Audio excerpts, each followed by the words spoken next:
Well, hello guys, welcome again to another video with my voice in it. Yeah, today we're going to be, well tonight, this morning, wherever you are in the world, but tonight in New Zealand time, I'm currently in the UK at the moment, but I'm going to be flying this guy again. Not quite the same as the last BAE that I flew. This one is the 200 series, and not only is it the 200 series, but this is the 200 quick change series, the QC, the freighter version. Passenger plane by day, freighter by night, as you can see by this lovely big cargo door at the back.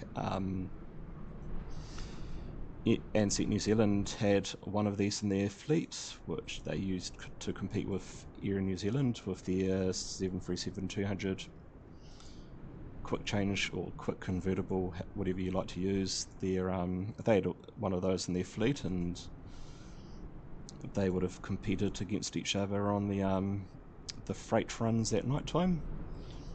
And this is in their Ansett New Zealand's final livery before, well, some would say they went bankrupt, others would say they got brought out. We'll discuss that later on, but this is the last livery that Ansett New Zealand had before they were no longer.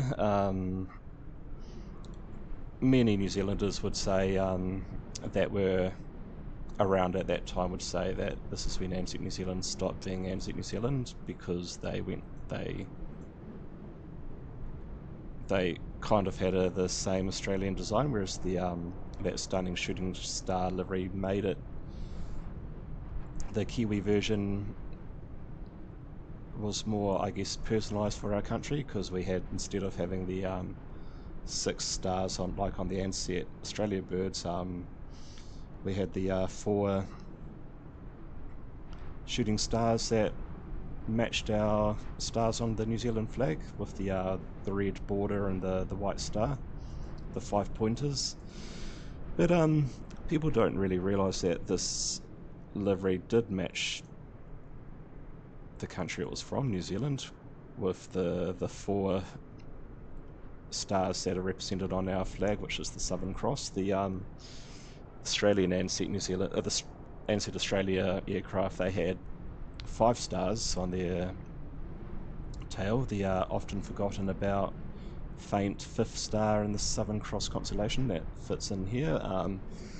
So the Ansett Australia aircraft had that, whereas our Ansett New Zealand aircraft are basically what you see on the New Zealand flag, minus that star for some reason. I don't know why New Zealand missed out that star, but yeah. So also to the Australian aircraft, they have the 7-pointer stars as well, except for the that very faint 5th star, which is in the 5-point.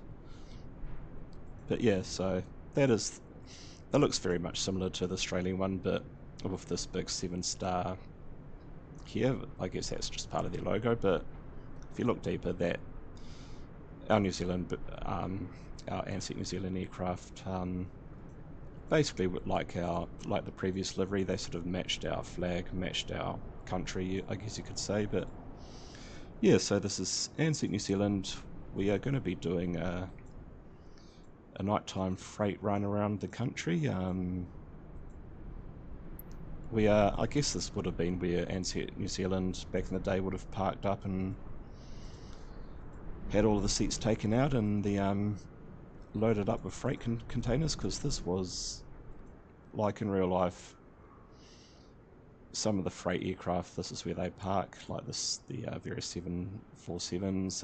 DHL, they have their own little freight terminal at the end of the runway.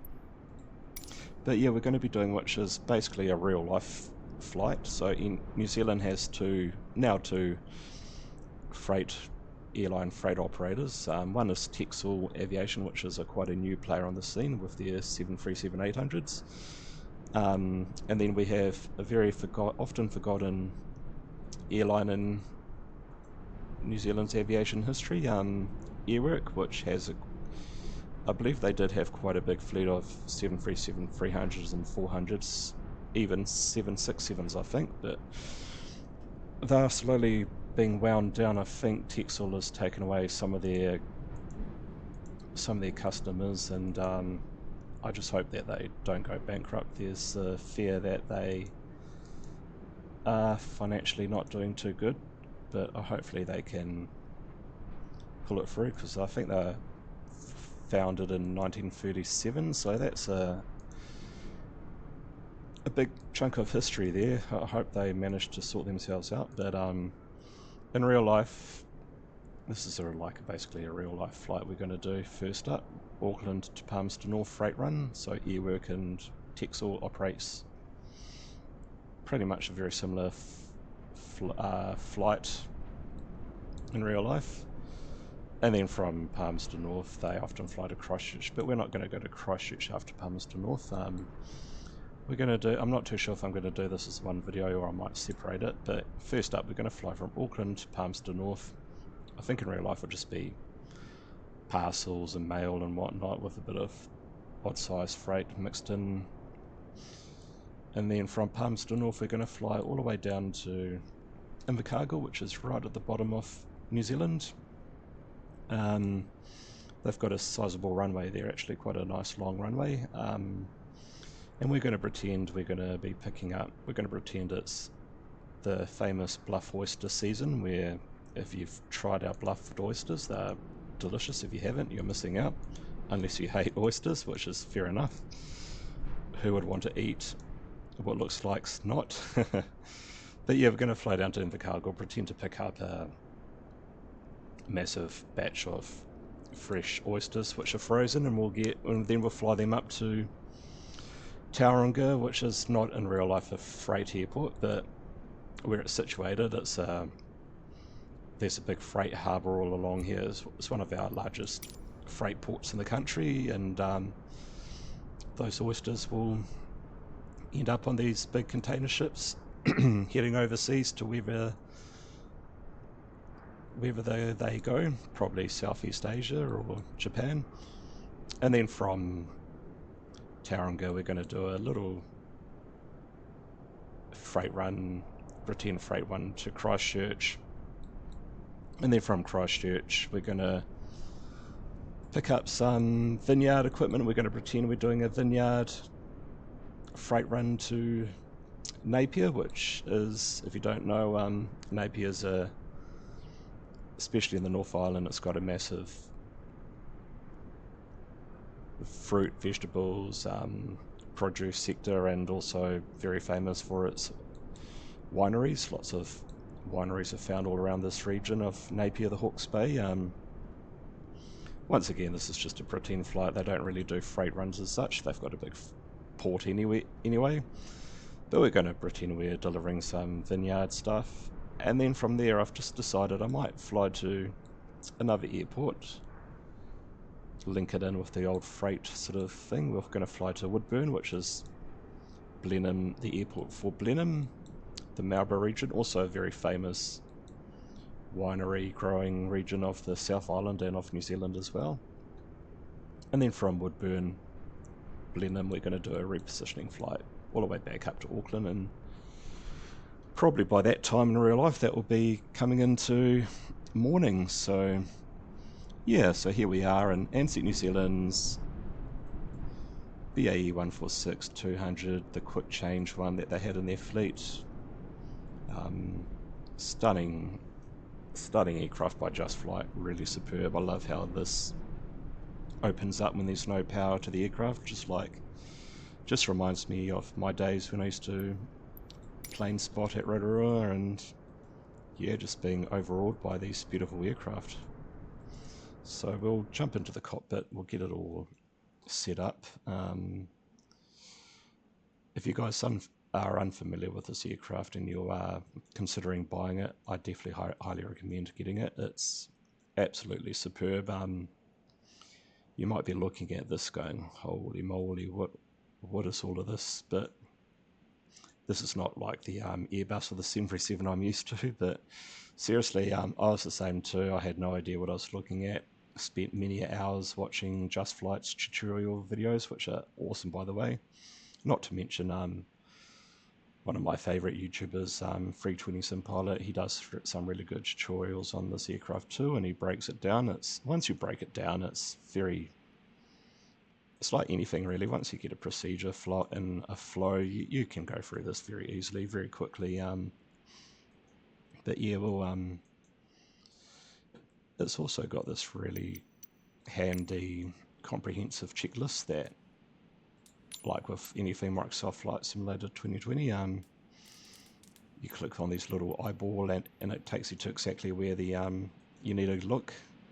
Really, really good. But I've gone through this quite a bit. I've almost got this down to a T. I haven't flown this for a little while, so I'm a bit rusty. But yeah, once you get used to it, it is really just a piece of cake, really.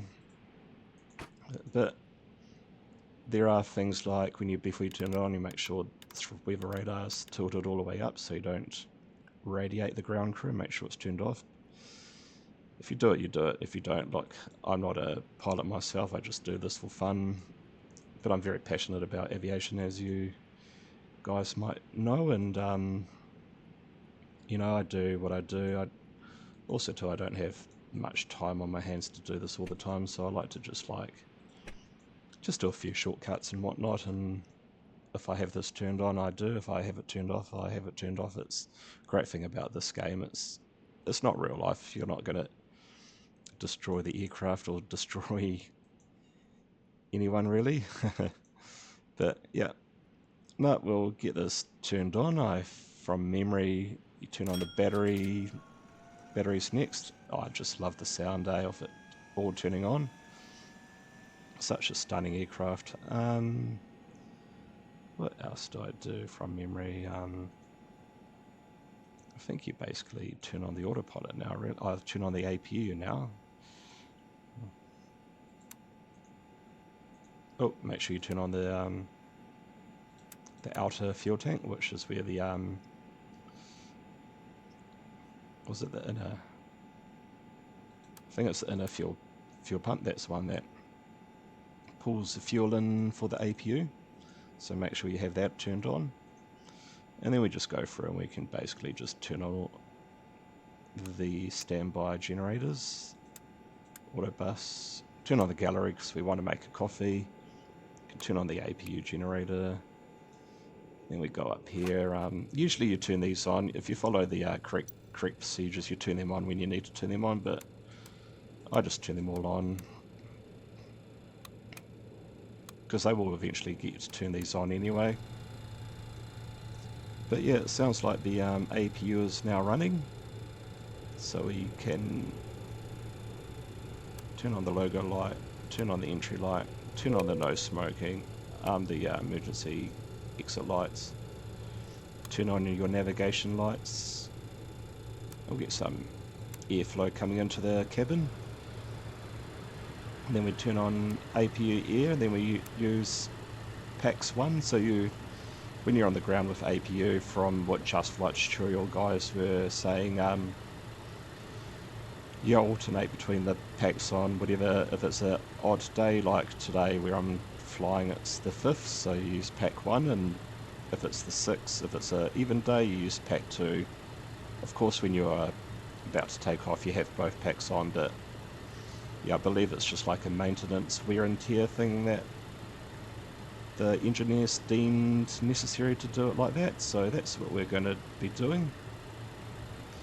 And then we just turn on these oxygen pumps, get that ready just in case of an emergency. And I'll put in my flight number. This can be quite fiddly, but you sort of have to do it in slow sort of movements. If you sort of try and like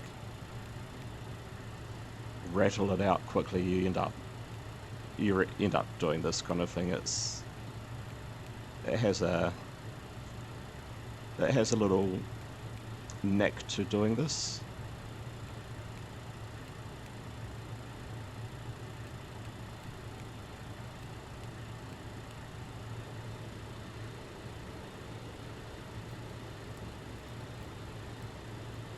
And in real life, I think the pilots use this to put their their flight numbers in, and that's the segments of the day. So this is our first flight, so it's on 1, and it's even got, that's the date there that you put in, so the 5th of the 3rd.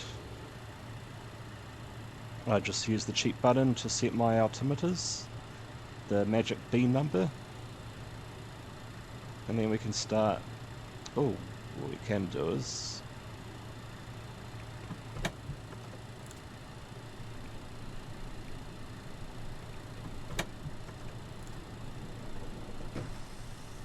so we need to turn on the hydraulics to open up the main cargo door. Yeah, it's such a stunning aircraft, and such a stunning bit of, yeah, payware quality aircraft that Just Flight are well known for. Yeah, so we can turn off the AC pump now that door is open. And yeah, we can start refueling now. We'll start.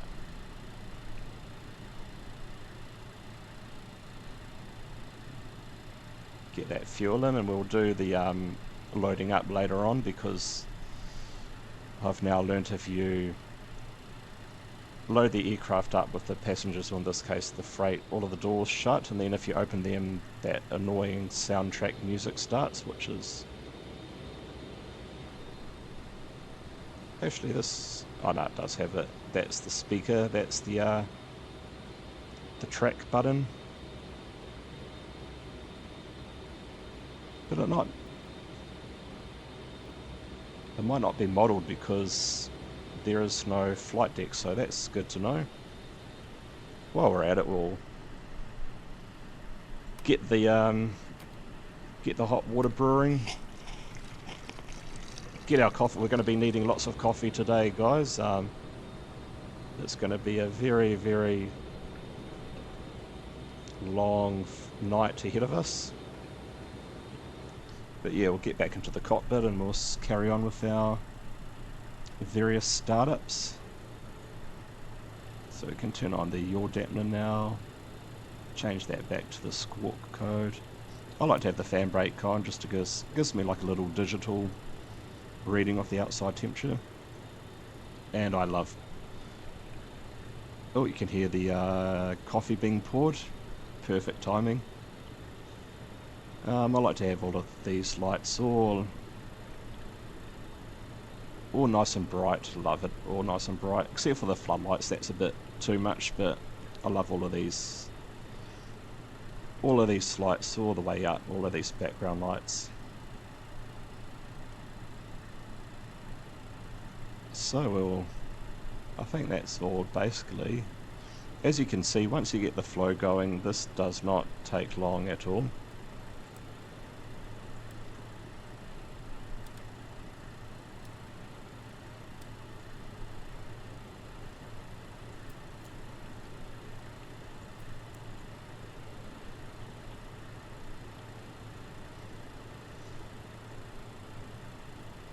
So we're going to be doing, because we're in an old school aircraft, we're going to be doing old school navigation today. We're going to be using the old VOR to VOR navigation with, we're going to do a nice, depending on which runway we need to use today, a nice VOR arc approach into whatever runway it is. So I think it might be 7, I'll just have a look. Unfortunately, as I mentioned in my previous YouTube video, New Zealand are not too kind with releasing weather forecasts outside of the country, so as a result they don't come up on Navigraphs, only the 4 main airports. But if I've got like this Active Sky app, and it's got like the weather forecast, which is really handy, so I just pull it out from there.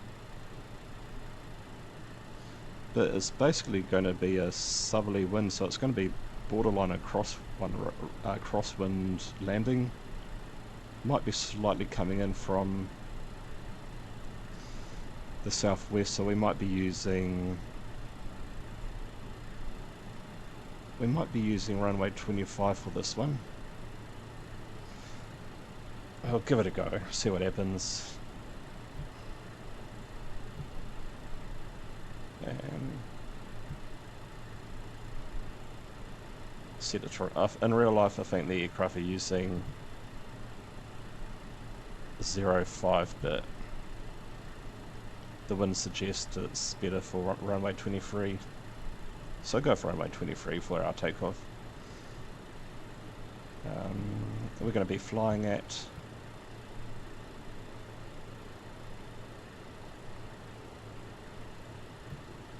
28,000 feet, which is probably about right. It's a very short flight, so we'll get this prepared in our cruise altitude, our cabin pressure, then we'll set this up onto here. Make sure when you do this, make sure you push the arm button. But before that, we'll turn on the flight director, so make things a bit more. Yeah, that's what we want. That light basically means that when you get to that altitude, it will level off, which is what we need.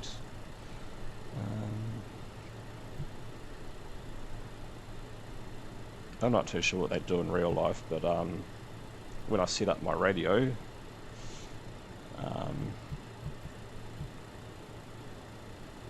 for some reason the inbuilt Navigraph charts thing doesn't let you click it manually. It's quite fiddly, so we have to do it like this. This is an easy little workaround.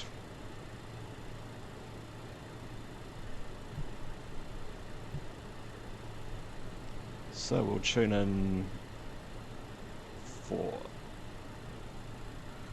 14.8, which is the Auckland VOR.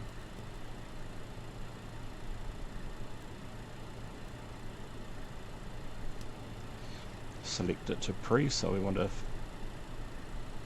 get the Hamilton's VOR into the system, which is 14.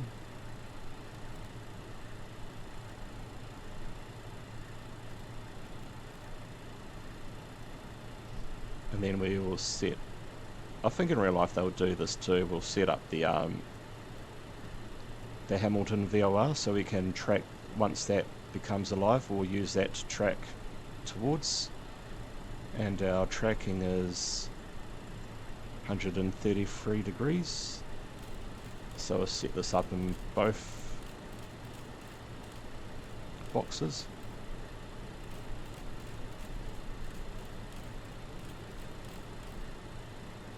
Now we're taking off from runway 23, so we'll set that up too. I mean, I love Just Flight, you can get it very, very accurate, but I can imagine in real life they wouldn't have this digital reading, so they'll just basically get it to thereabouts where 23 is on their display down here. Yeah. So we've tested that. We can we'll load it up. We'll load up the passengers next, and then we will set our takeoff thrusts, this is, as I mentioned before, this is like a very basic auto throttle thing that BA, that British Aerospace developed. It's like basically, yeah, it's a very basic auto throttle in some ways. It's more of like a flex takeoff set thing that you use on your various airlines. Your sort of derating, I'm guessing, is what is the words I'm looking for. Yeah, I think that's all. We're basically all set up, all of our radios, our altitude that we're going to be flying at. Right, I think we'll load up our cargo, shall we?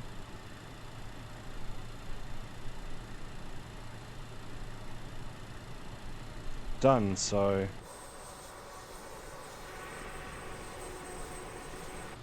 if that was the passenger version, all of these would be all closing, so we'll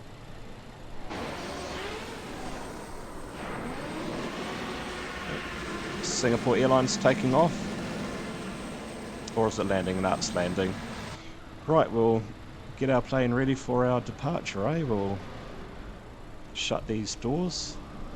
we need to turn on the pump again to raise the stairs.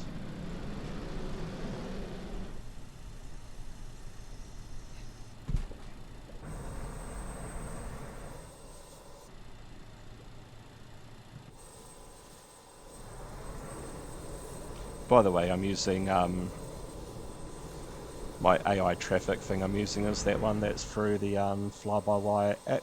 If you've ever downloaded the fly-by-wire A320 Neo, that's where you download the program to install this really good freeware traffic product. I prefer AIG, but for some reason I can't seem to download the AIG aircraft, which is a bit of a shame, but anyway. So before we turn this off, we'll use flaps 24 for takeoff, and we'll set our takeoff thrusts as well, so that's what the aircraft will sort of synchronize to. So set that to take off, select which flaps you want to use. We're going to use 24 just to take off a bit earlier. And then before you turn on the engines, you need to turn that off. So you turn that off. And yeah, I think we're basically ready to start the arduous task of turning on all 4 engines.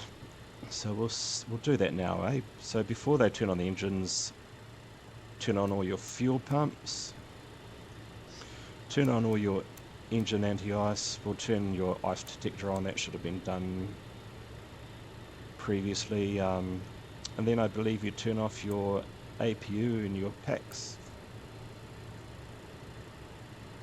And you select your master switch on, and then select engine number 4. At this stage we can turn on the seatbelt signs and turn on the beacon. And yeah, one thing I do need to do is change my controls to the 4 engine, because we're flying a 4 engine aircraft today. So I've just got one set up, just a generic one for my 4 engine aircraft, like the 747. Right, now that's done. We can now make sure these are both, oh, they're not going to work. Can now turn on the engines.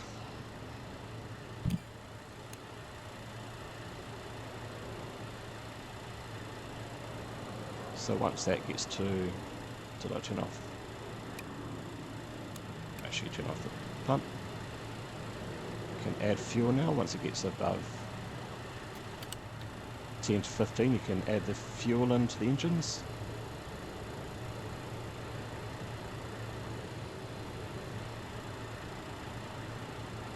And usually, this is your button to see if all of these flights are working, but usually you'd turn that on just before you do the engine starts. But I usually turn that on. Early in your checklist, but I keep that off because it's just annoying, all of these chimes and sounds going off.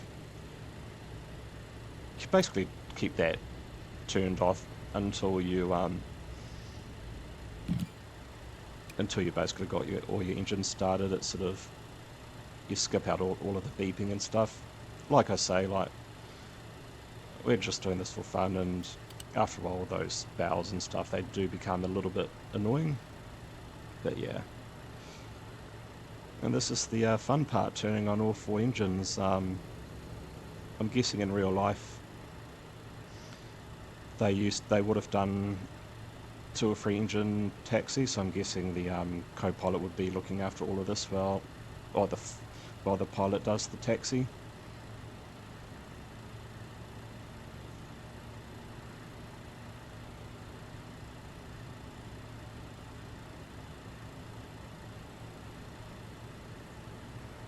Basically, once it spools up, once all of those numbers are flying, you can basically go on to the next engine, which I'll show you again, which I'll show you what I mean. So wait till it's above 10, 15, add the fuel in. Basically, you can turn this on now, transponder. and I'll show you what I mean. So basically once that starts spinning, usually once it gets into the hundreds, you'll see these lights will go off. Basically you can turn on the next engine just to speed things up.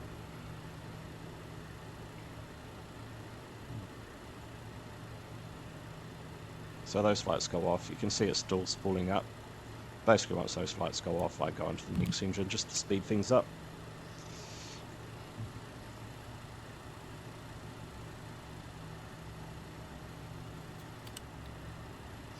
And that's all of the engines all fired up. In real life that would have been the late night, one of the last Airbus flights from either Wellington or Christchurch, because in real life it's almost 11, it's basically 12 o'clock in New Zealand, so that definitely would be the last flight, unless that's an Auckland, Australia flight. So basically that is us with the engine start. I should have had this on too, I forgot about that, but I don't think it really matters if it's dry, but you have the continuous ignition on as well. So I turn that to off, turn that to off. You turn that off in real life. Not real life, if you're following the procedures, then you turn on your generation, turn on your engine pumps and your AC and PTU pumps. As you can see, that closes up the it should close up. Yeah, closes up the spoiler. You can turn on your engine anti-ice switches. Turn on all of your various heaters, like your windscreen heaters, your pitot tubes. Turn the APU back on, and you can turn both packs on this time. And we are basically, let's go through. I'll turn off this entry light, don't need it now. We are basically ready to go, ladies and gentlemen. We'll just do this so we're just one of those procedure things you sort of have to do. It's come a long way, but for a while there, Just Flight, there were little bugs if you didn't click on certain things. The first officer call-outs didn't work. And it's just a habit really, because as you know, there's no passengers in this aircraft. Right, we can set our flaps for the takeoff.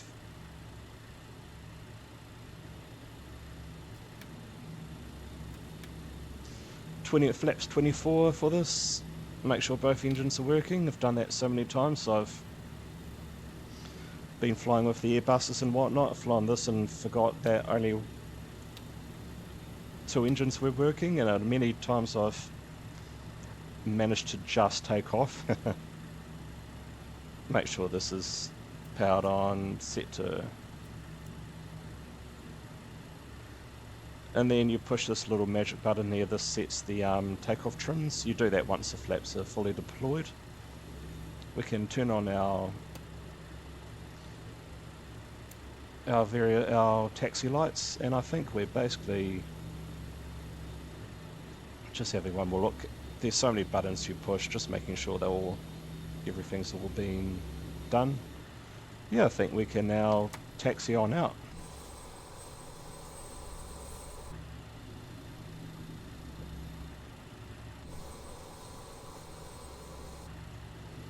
Come down here, you push this little magic button to make sure you've done everything right.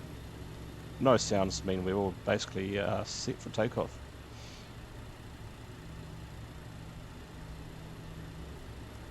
I'm just going to set my heading down here, and I'll set, we're going to use indicated airspeed to for our climb.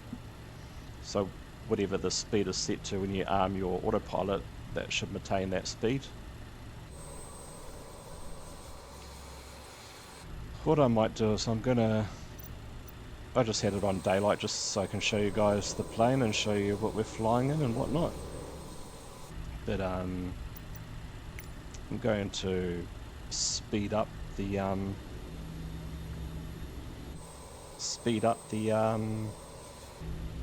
the night time.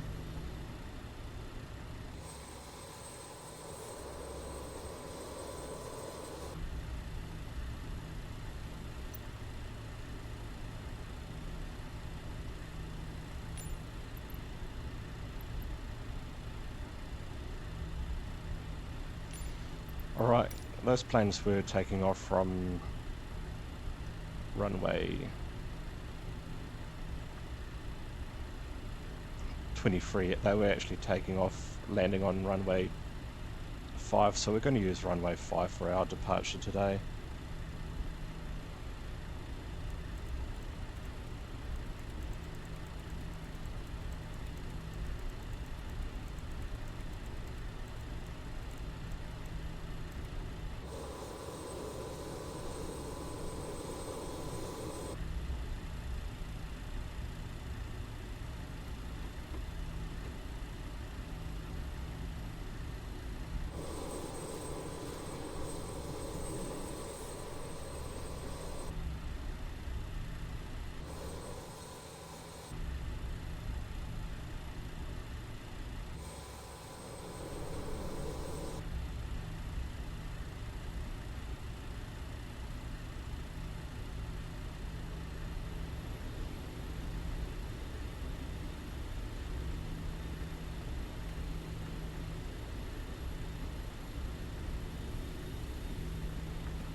Yeah, it's a nice, well, it's the first week of autumn in New Zealand, so it's a lovely early autumn stay in New Zealand and Auckland.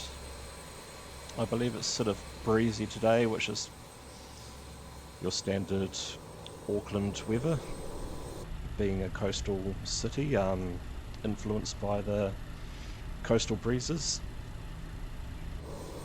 So we're basically going to take off from runway 05 as we change it to sort of cruise on out. Then we'll pretty much do a sort of a steepish turn to track onto the VOR. Try not to climb out over the busy suburbs.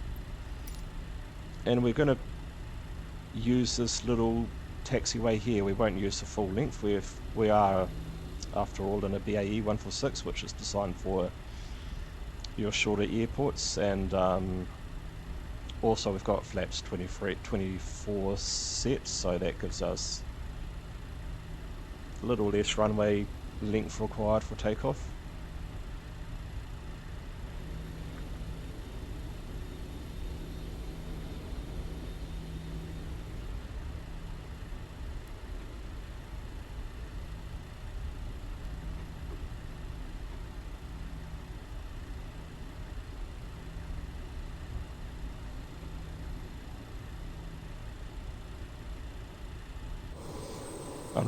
I'm not using any ATC, by the way, so we're just gonna, all we are gonna do is turn on the weather radar.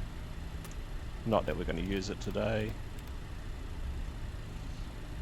Turn on our landing lights and our strobe lights, make sure we're highly visible. And yeah, we are basically set this to set our transponder thing. We're basically ready to go.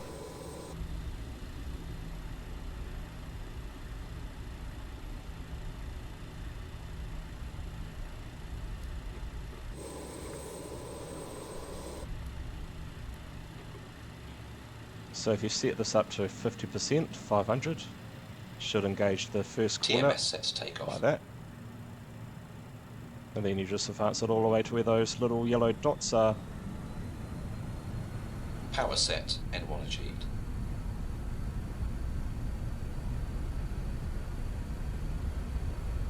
Speed alive, both sides. 80 knots cross-checked.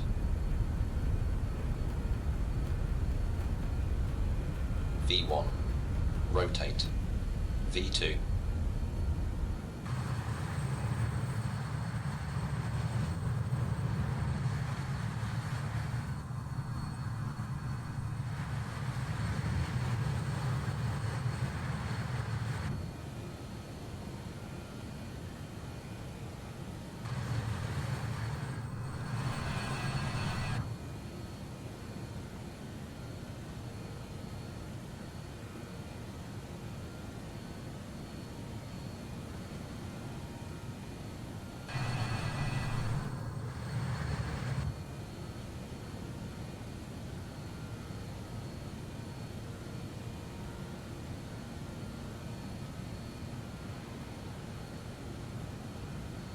V2 plus 10, safe height speed, select flap 18.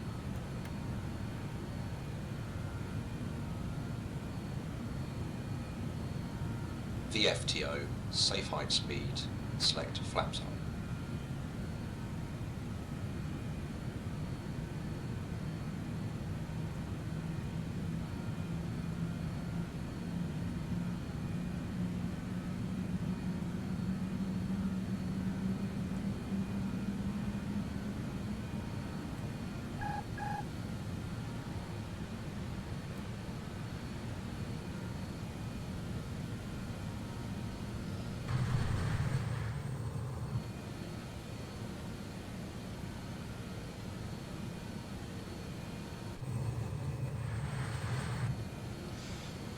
So basically we want to set our climb initially before we get to 10,000 feet, as they say, just around about 110. So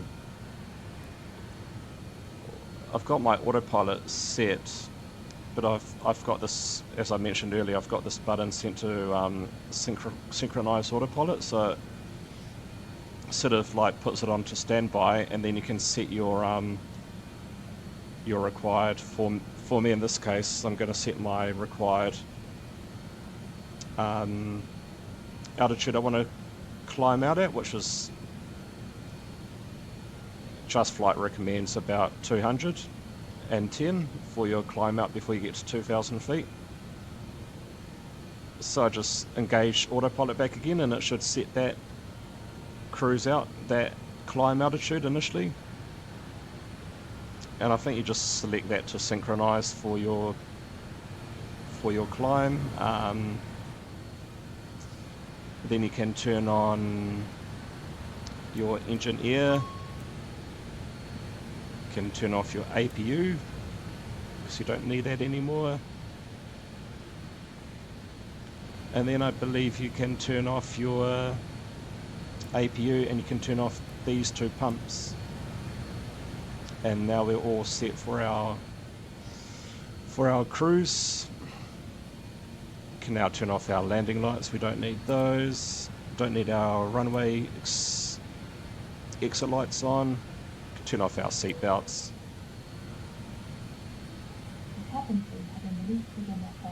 Now that we're above 10,000 feet, we'll push this magic pilot sync button, autopilot sync button, and we can just lower the nose and get it up to 250 knots, and that will be our climb speed.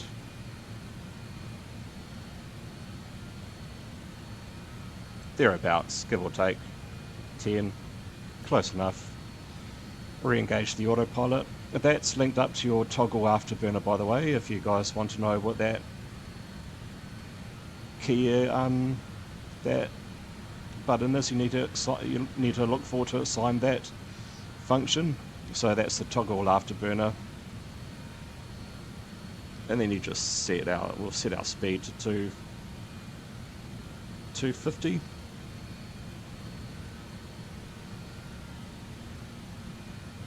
We can set it to standard now. We can set our, which is syncs the whole lot, so that's good.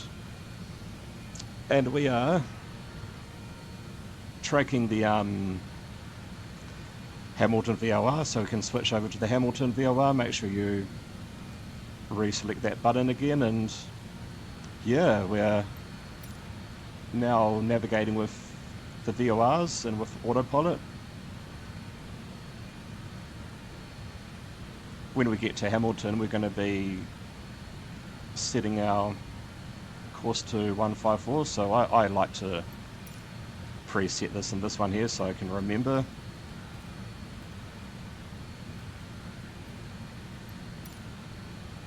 And yeah, that is done.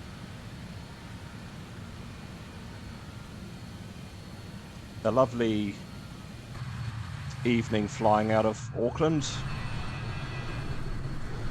We're basically leaving Auckland now. We are now flying over the famous Waikato River, the longest river in our country, which exits just south of Auckland there, Port Waikato. This is all famous dairy farming. Got the lovely Coromandel over there, which is a lovely part of the country. Flying over what they call, these are peat lakes, which are only found in this part of the country. And this is all dairy farming, yeah.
Such a beautiful aircraft, this. Definitely my favourite aircraft on Flight Simulator. Although, like mentioned, it can be a bit of a handful at times.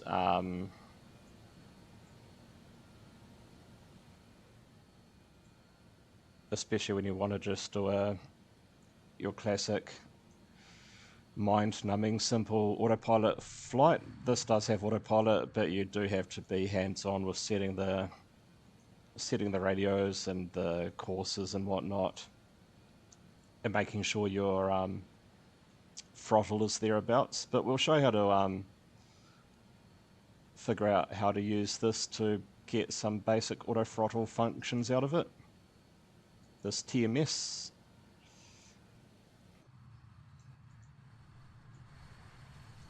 Flying over the Waikato, flying over Hamilton, the main city of the Waikato region. A really nice city. It's got really cool gardens over here, which are really lovely. Yeah, that's the airport as well. Hamilton Airport, which has now got international flights again. Jetstar are now going to be flying into Hamilton, which is good to see.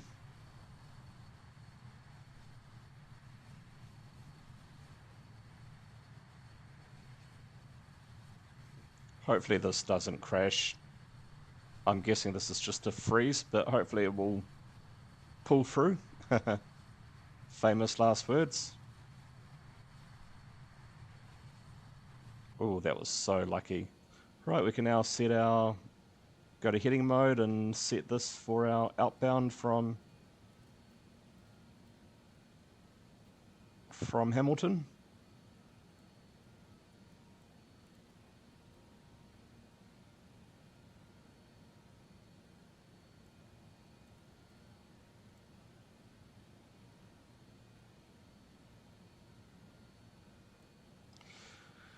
And then, once it's thereabouts, we can then rearm the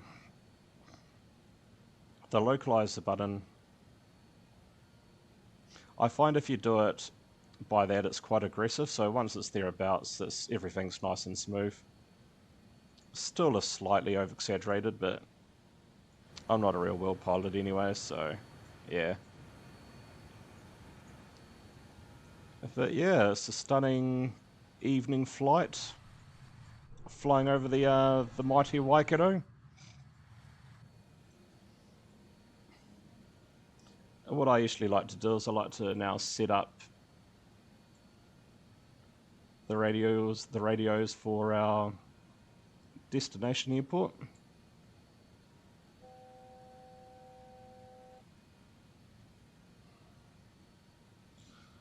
Which is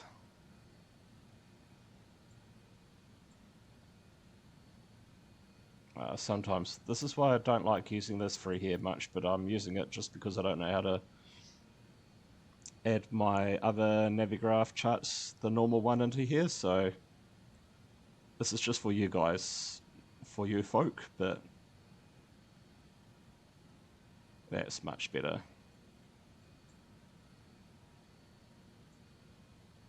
$13.4.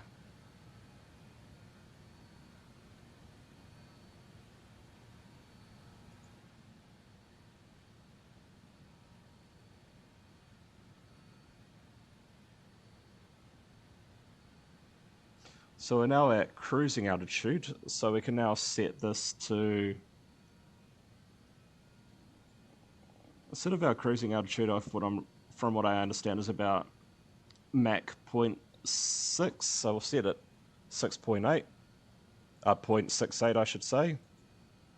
So when that gets to thereabouts, we'll throttle back and we'll try and get that balance.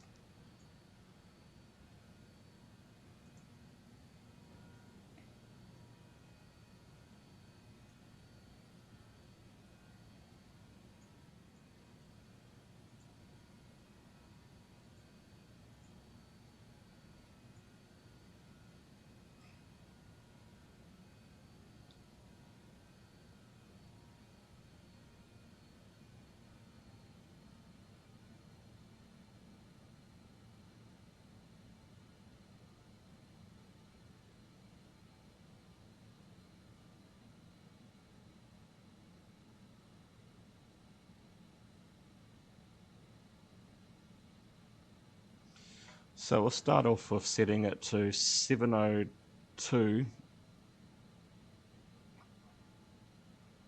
So we'll wind this down to,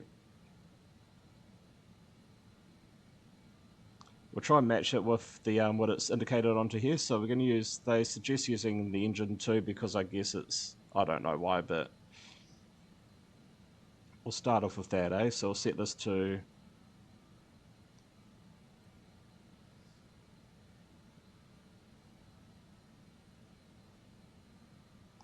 you go to here, you click on that, you click on sync, and then you set it to engine number 2. And we'll see how that works. You might need and you can like just adjust it like that. It will reduce the I guess it reduces the thrust, and it should hopefully, it is basically it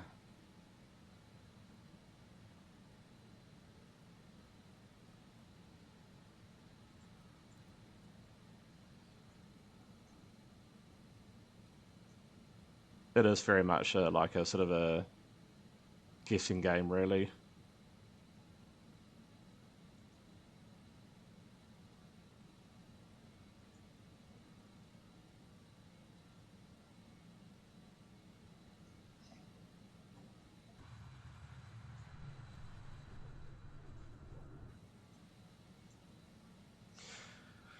We're not really far. We should think about our approach into Palmerston North. We've got the choice between,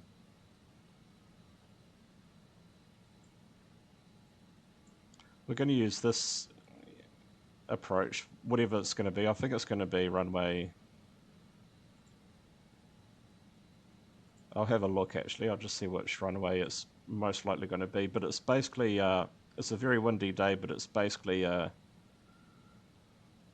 crosswind, really.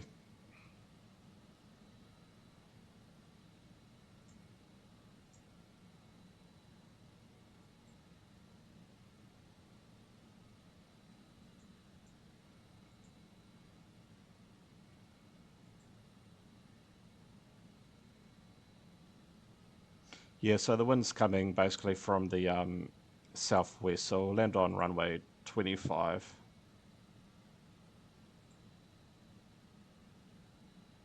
As you can see, that's sort of roughly holding the speed, which is great. Takes away that takes away using your throttle, you're like manually trying to set the speed. So we're going to change this to runway. Yeah, it is going to be runway 25. For some reason I thought it was runway 7. So we're going to land on runway 25. We're going to do this nice little DME VOR arc arrival, which is, I quite like doing them. It's like a challenge, but it's quite, once you get the hang of it, it's very easy to do. So we're going to, I'll try and go through it with you with my non-aviation terminology, because like I said many times, I'm not a real world pilot, but I just make it up as I go, and hope for the best. So we want to set this outbound radial. We want to set it to like an outbound, but an inbound, if you know what I mean. So we're going to set this 180 degrees opposite to what that is. So 310. If you're not good with maths like I am, I just use the back end of that needle to point it. So in this case, we want to set this to 310, which is, our inbound is 330, so set that to 330. So we're going to come in, track that 330, then we're going to start our, follow this arc all the way around.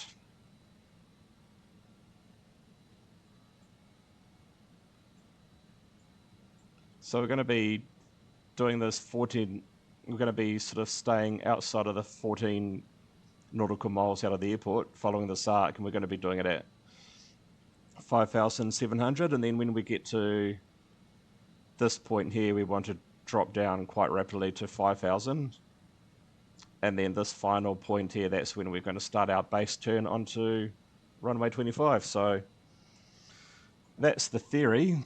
We'll try and do that in practice, shall we?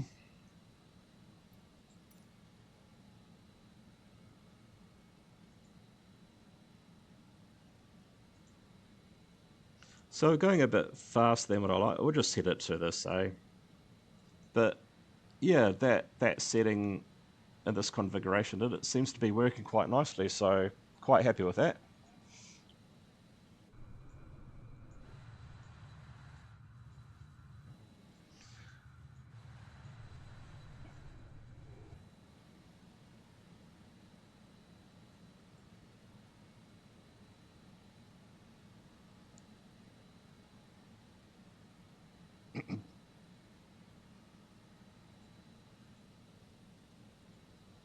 So we can now switch to the Palmerston North VOR now that is alive, and we'll set this one to our new inbound, which is 130.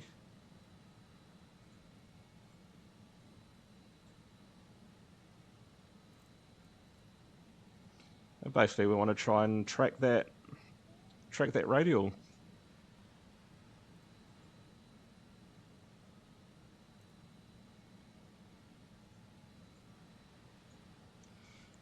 And we'll set our 5.7, I said, wasn't it? So we'll set our descent altitude. We'll start our descent soon as well.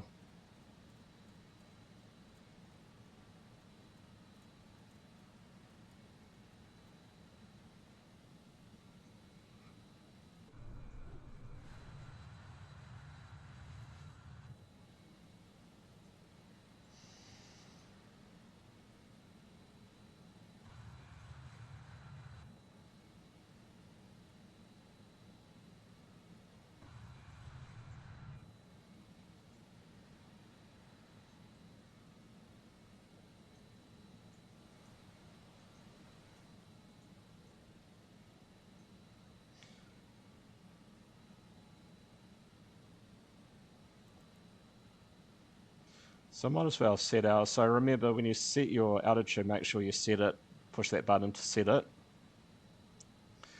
And when we do our descent, we want to use vertical speed. And then we push this TMS to descent mode, and that we just throttle our throttles all the way back until these lights sort of thereabouts go off.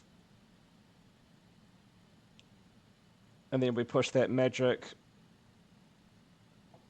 autopilot sync button, and that will, the green autopilot thing will disappear, and then we set our desired descent rate. So we're going to set it about 1.5, I'm just guessing, and then you just tap your sync button. I've got it set to my brake button on my, which is the button number 1 on my Thrustmaster Airbus edition. So I've got it set to that, so it's very easy to use. And then, yeah, just when you want to re-engage the autopilot, you just push that, in my case, push the brake button, which is your autopilot sync button, which is auto throttle toggle on and off button setting. So yeah.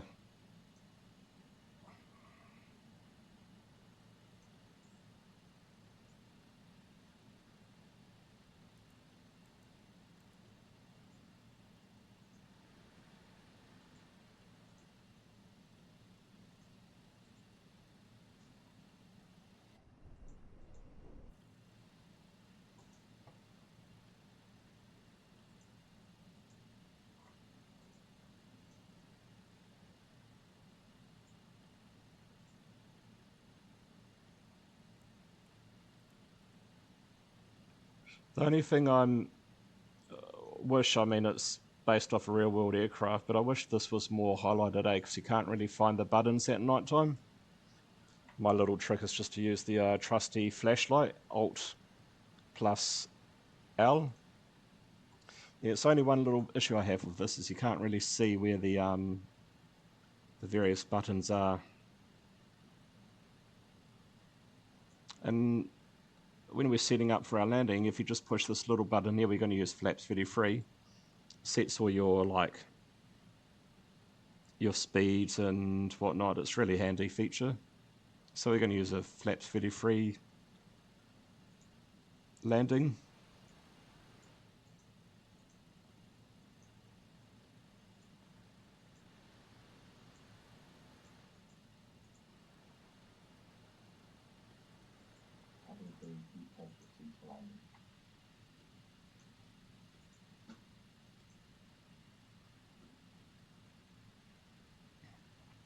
As you can see, this bar's coming alive now, so we'll start our turns slightly so we don't overshoot it.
Right, might as well just engage the that so it takes care of itself. It's getting a bit filly at night time. As I said, you can't really see where the actual knob is.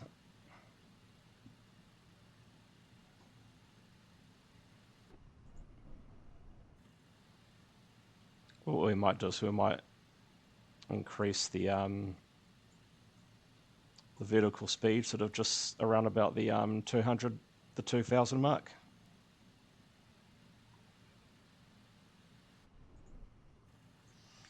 And what I like to do is I like to use this one as my, because we don't have a first officer, I like to have this set for my next waypoint, so I want to set that to 50. So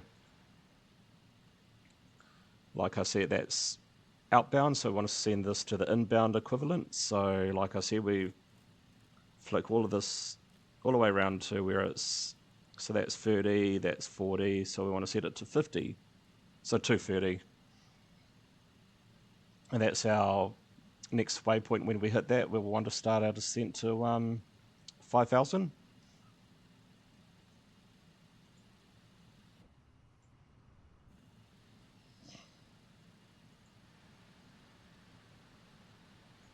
We probably don't need our weather radar, so we can turn that off. Doesn't seem to be much in the way of rain out there.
On our descent, I forgot to do that. We turn on our PTU pump, and we start our APU, get that up and running.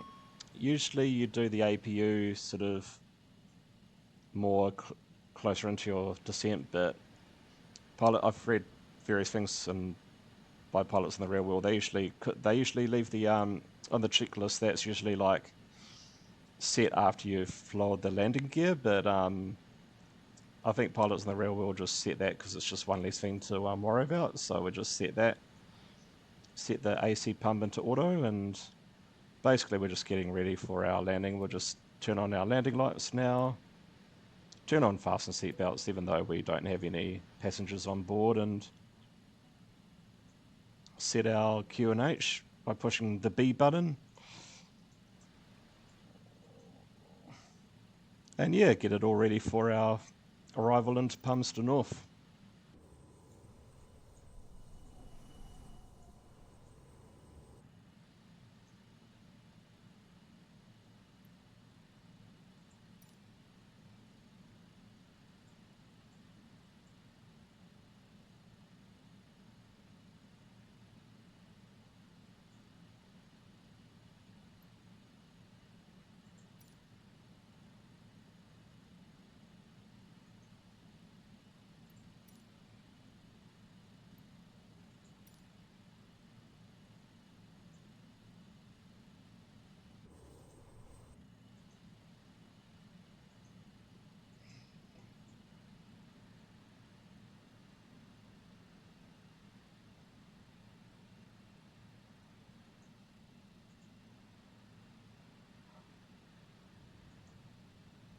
Just using a bit of speed brake just to get that speed back a bit. She's a very effective speed brake, that one at the back of the aircraft.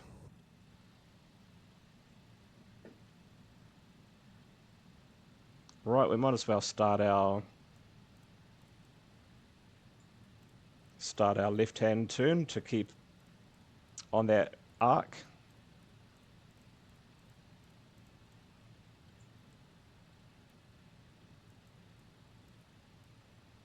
Remembering we want to keep within 14 miles off the airport. I'm gonna...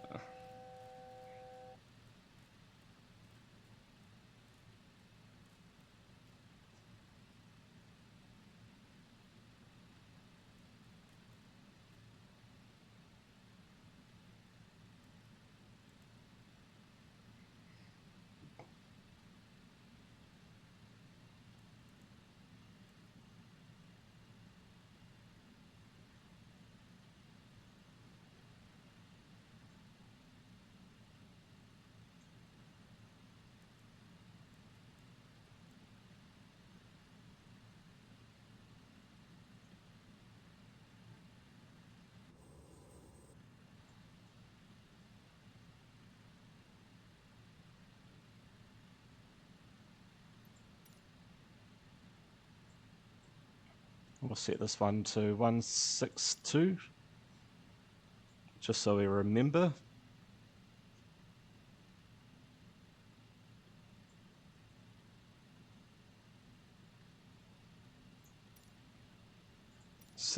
To 62.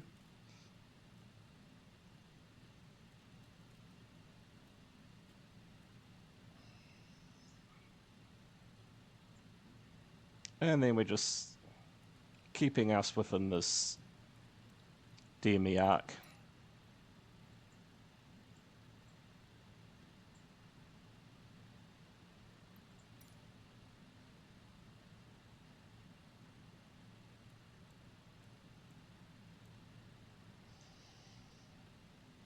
So we want to keep this needle basically 180 degrees to the plane, but if you see yourself getting too far off course,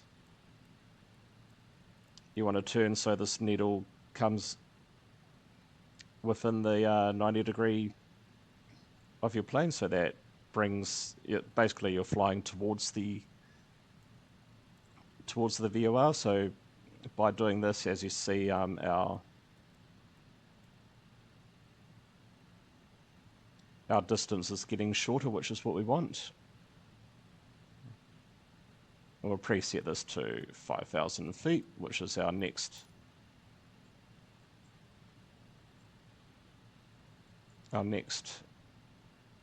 altitude restriction.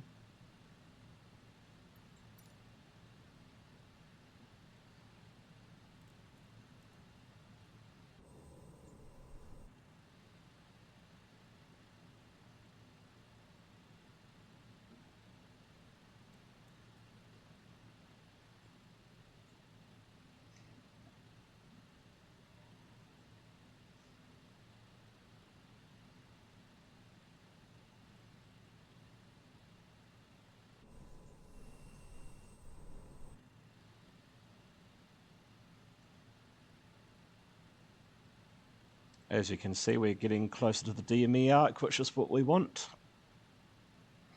I mean, you can be within like a nautical mile from what I've read online.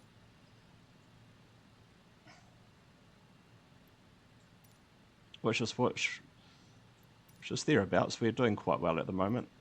Pretty happy with that.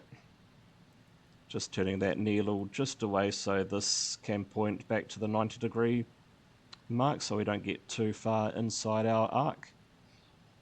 Where we're at the moment is probably pretty good.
I think I might have heard the first officer say flaps 18, but it's annoying when you go outside, it sort of mucks up the algorithms behind that, so I'll just set flaps 18 just so we're ready.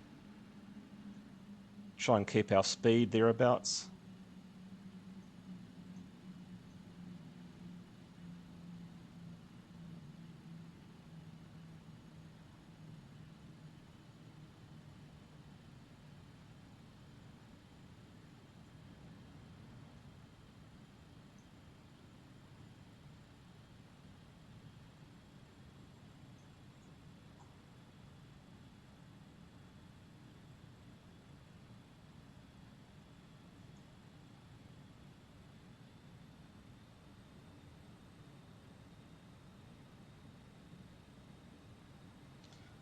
Now we can basically set our next altitude, so we're going to use vertical speed mode.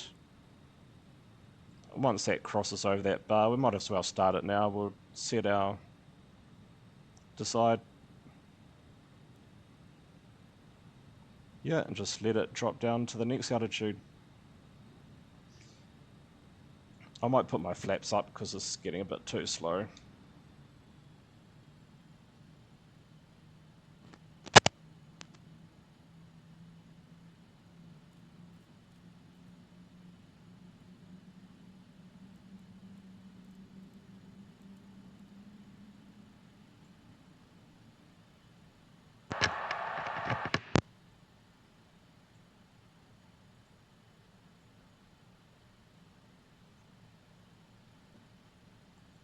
And then we will set our, the next waypoint to 250 now. We can basically set that to 250. And we can start our track inbound into the airport.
We're basically now inbound for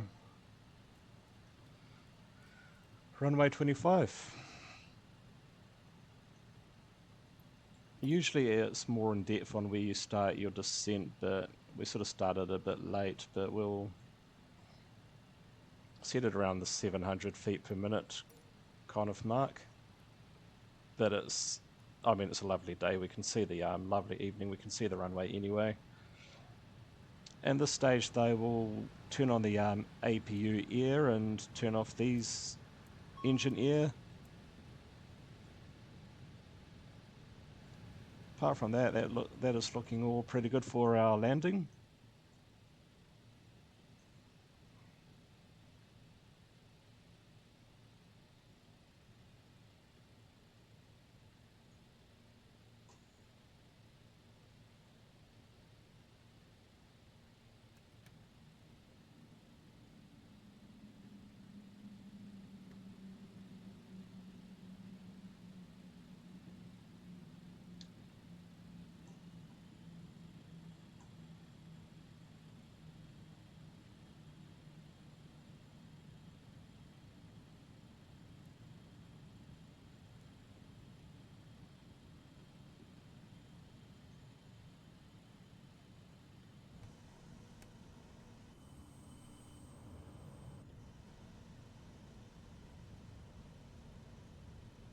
We can basically take control of the aircraft now and do a visual approach. In real, like watching lots of YouTube videos, most BAEs I've watched, especially New Zealand, they have their speed brakes out through the whole landing. Sometimes they have it in, sometimes they, but most of the time they have it out. So we're going to do that.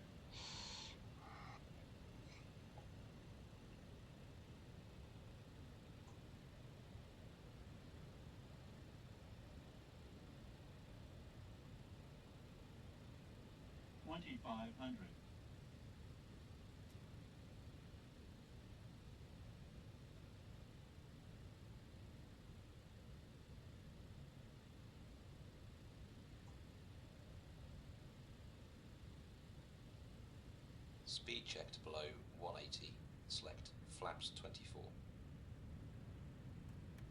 Speed checked below 170, select flaps 30.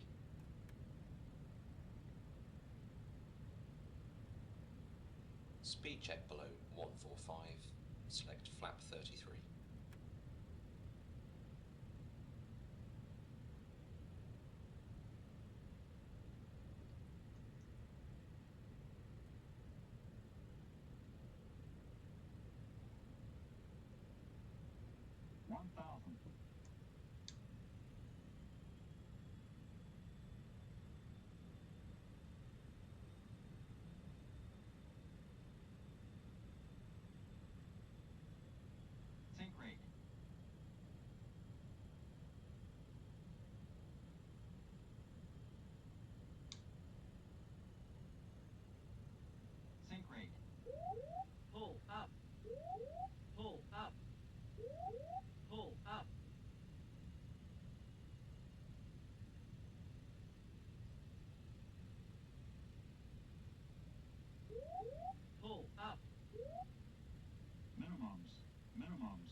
Ground idle.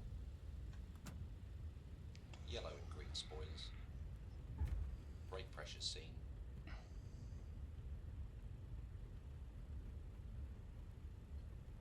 knots.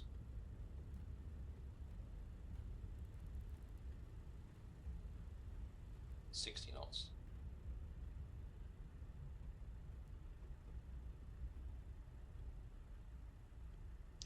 And that's our arrival into Palmerston North. A bit high there, but we've managed to pull it off. And now we can start our taxi back onto the apron.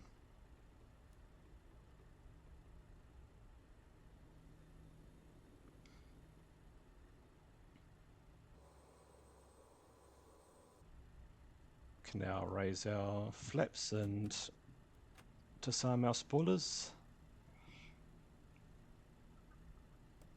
Go back to the taxi lights, and I think we're basically done. We'll taxi, and I'll probably do I can turn this off.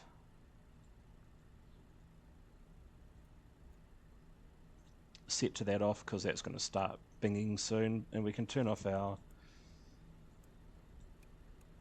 various heaters and whatnot.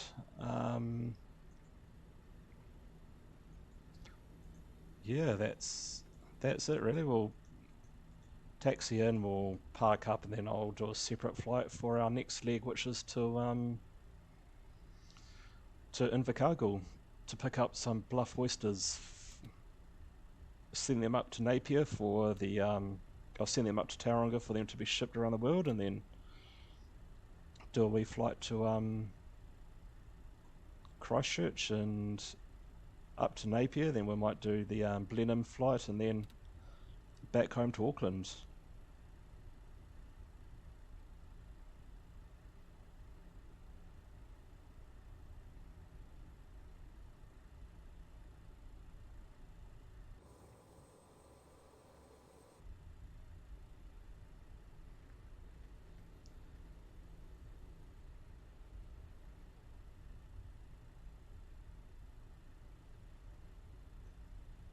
Just remember, guys, don't be fooled by these taxiways. These are just for Palmerston North has a flying school there, so these are for the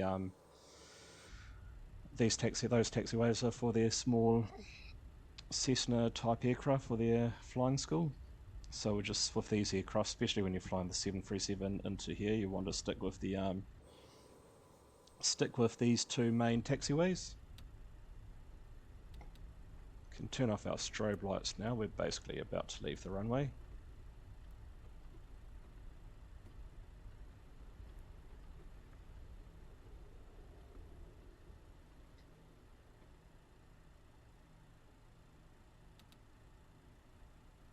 And the fun part is finding our parking. So we want to, where most of the 737 flights, when they come into Queenstown, onto Palmerston North, they park just over here somewhere. So I believe it's basically stay on this taxiway here, and it'll take you to the apron. And that's Palmerston North there.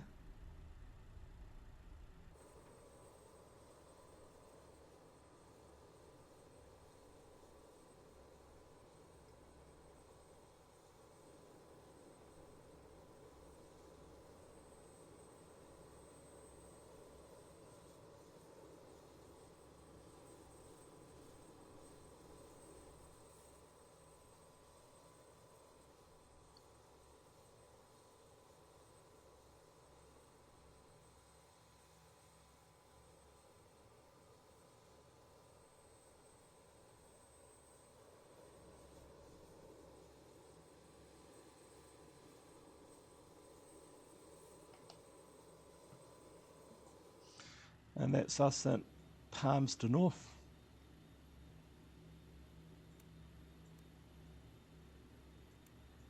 And then we can turn this plane off and unload the cargo and get ready for our next flight.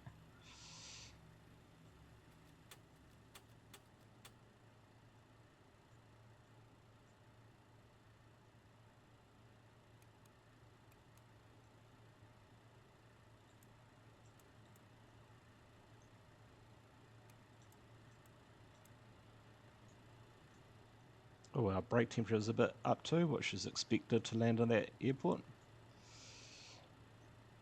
And then we can turn off pack 2 and then turn off our beaker lights. So what we will do is keep this AC pump going, and we can raise the cargo door.